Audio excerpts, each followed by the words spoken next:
Manufacturers seem to be realizing that they can't charge everybody $1,000 to $2,000 for a phone.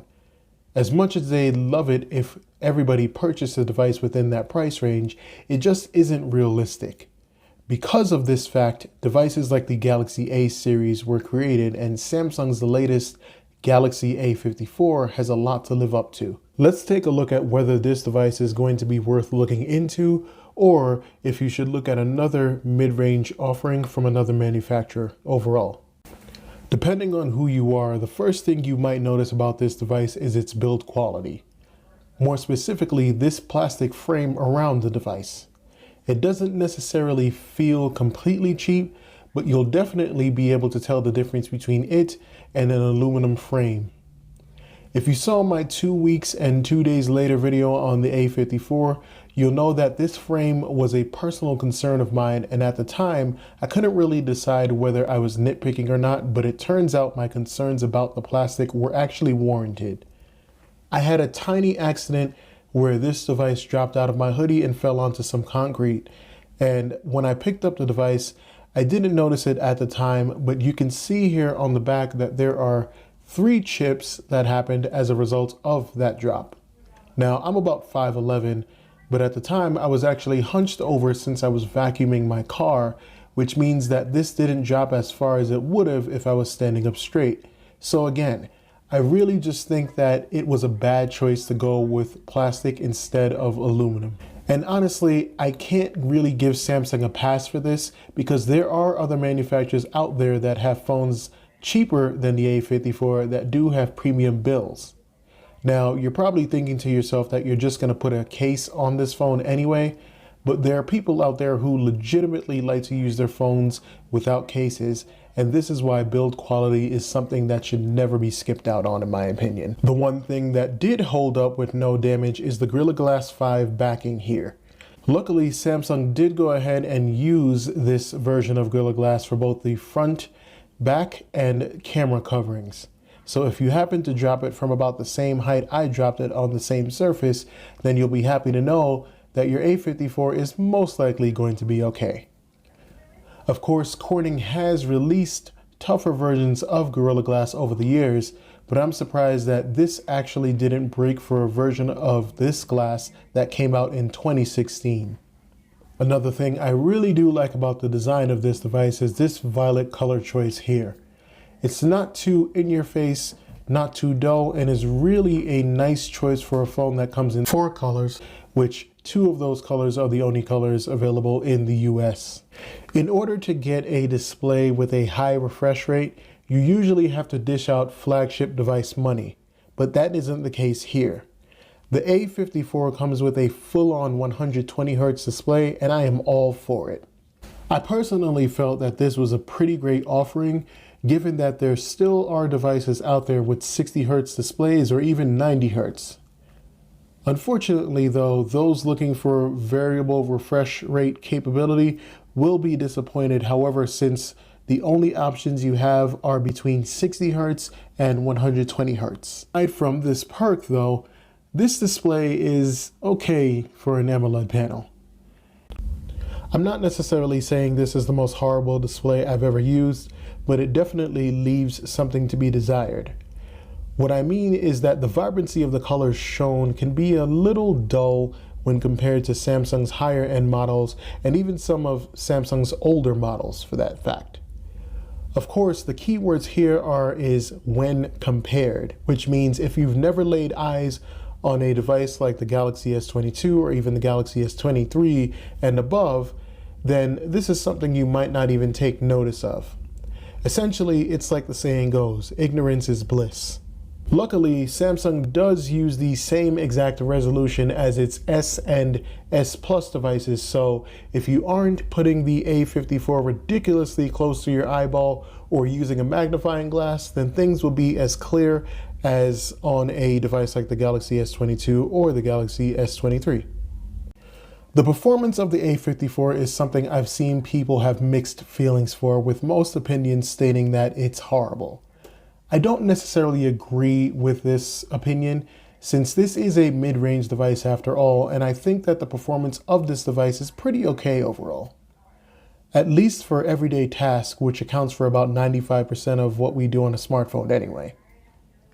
I will admit, even some basic non-graphically intensive apps can take some time to get started, but not everybody is going to be using those kinds of apps and will stick to things like email and YouTube, which the performance will be more than fine for. Now, graphical performance is something you'll want to be aware of. The Exynos 1380 in this device, coupled with 6 gigabytes of LPDDR4X RAM, should be enough for basic graphic tasks that aren't too demanding, but your more graphically intensive tasks might be a problem unless they've been optimized for the hardware in this device or the load of those tasks are being handled on the server side.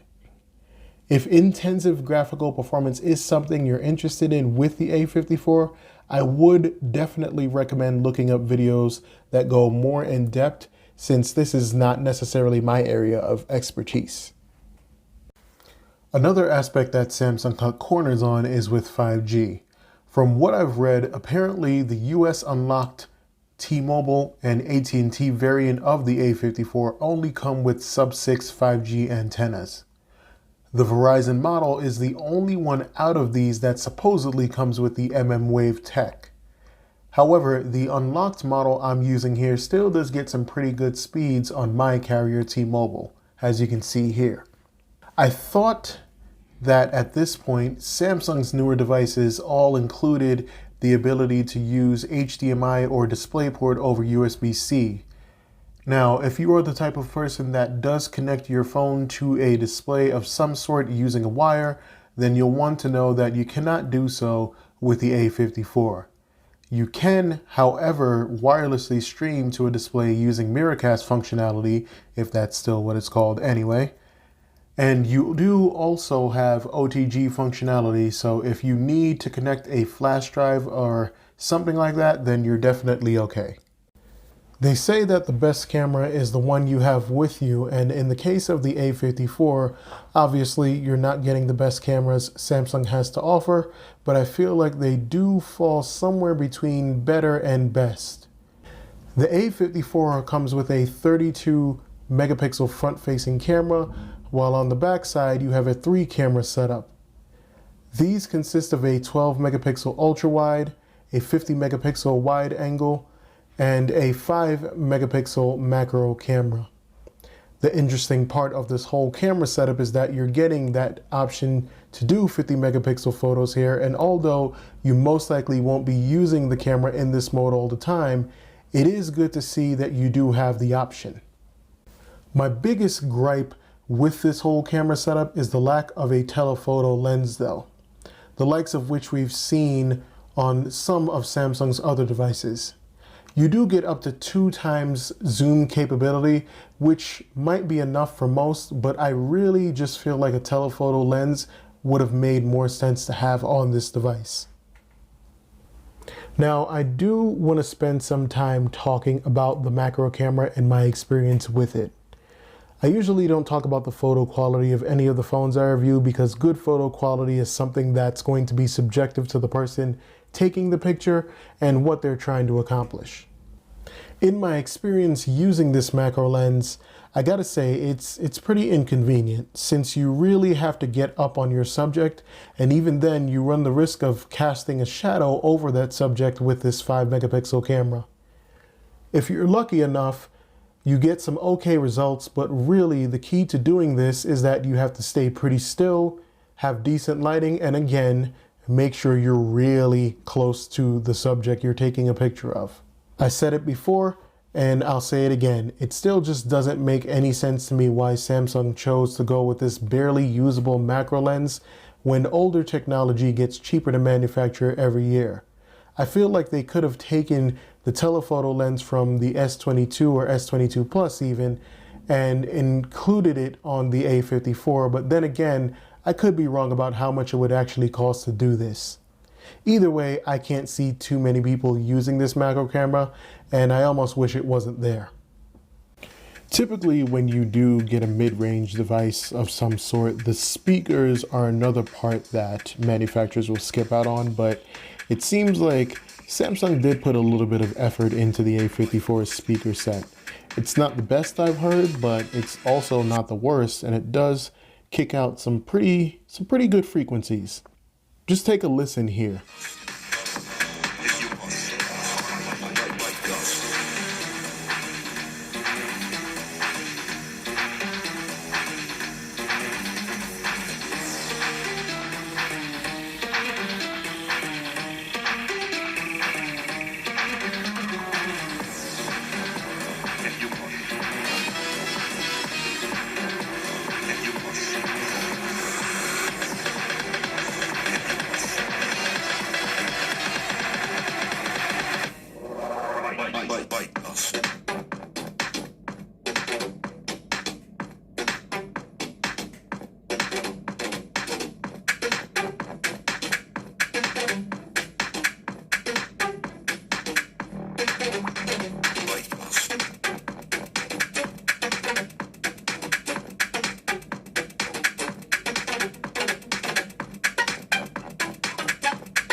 Battery life is one of those things nobody wants to have to worry about. If my tests are anything to go off of, then the A54's battery life would provide that worry-free experience. The first time I tested out the battery life, I published those results in my weeks later video about the A54. At the time, I ended up being able to use the device for 2 days and 14 hours in total, with my screen on time coming to 7 hours and 8 minutes. On my second go around in most recent tests, I didn't get near the same result as the first time, but I still managed to get a total of a day and 23 hours with 4 hours and 20 minutes of screen on time. Now, even though this result wasn't nearly as good as the first time, a day and a couple of hours worth of battery life is still a good deal, no matter what way you look at it. So battery life gets a thumbs up here from me, at least. Now, to charge that battery back up after it dies, you get 25-watt wired charging, and that's pretty much it. Charging by a wire is the only way you'll get any power back, period. So if you were expecting wireless charging of any kind, then you're expecting too much here. At least this device does charge pretty fast though.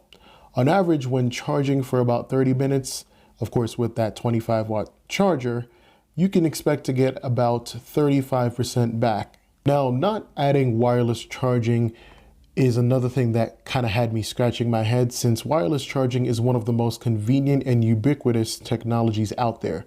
Even if Samsung hasn't upgraded its wireless charging speeds on its devices in years, there is still the irrefutable fact that wireless charging can be found in at least the most important places like airports or other places like that.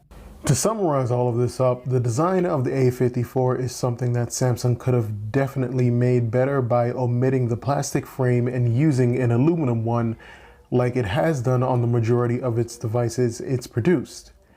Those out there who like to use their device without a case might want to proceed with caution when using the A54. It is at least good to see that there is the Gorilla Glass 5 front and back holding up to at least minimal drops. Having a 120 Hz display is definitely a treat, but this display can be a bit dull, especially when you consider that Samsung is pretty much synonymous with AMOLED panels. The performance of this device should be more than enough for basic everyday tasks, but more graphically complex tasks might be an issue. 5G speeds are definitely not the fastest they could be, but they're still going to be more than adequate enough for any manner of activity that requires a fast internet connection. If one of your goals is to connect this device to some kind of display, then unfortunately your only option is to do this wirelessly, if that display has the functionality to do so anyway. If your goal is to connect to some kind of external storage, you can do that at least. The camera optics aren't the worst you could get in a device, but they definitely aren't the best either. I'd say they can get the job done in most situations, and having that 50 megapixel option will help when and if you need to blow your pictures up and zoom in, if you will. I still think that the A54 would have been better off with a telephoto camera, especially since the macro camera here is pretty unusable in most situations. The quality of the speakers are above decent and will allow you to enjoy the audio of whatever content you're consuming. Battery life is something you won't have to worry about, as you should definitely be able to get over a day's worth of it. Just make sure to remember that once you do exhaust the battery, you'll only be able to charge this device by a wire, since there is no wireless charging on board. With all of those points out of the way, I can say that the Galaxy A54 is a mid-range device with high-end device aspirations. It doesn't quite reach those aspirations, but I guess it's not supposed to anyway. It's not a terrible experience, but you will feel its shortcomings if you've used one of Samsung's higher-end devices. If you haven't, then this device will feel good as long as you don't push it too much. Alrighty, so that is all I have for you about this device, the Galaxy A54 here. And honestly, I don't know if I mentioned it at the beginning of this video, maybe in another video, but I'll say it again. I haven't taken a look at a mid-range device in a very, very long time, but I find it interesting to see where Samsung has come with their mid-range devices, or at least in this case, the A54.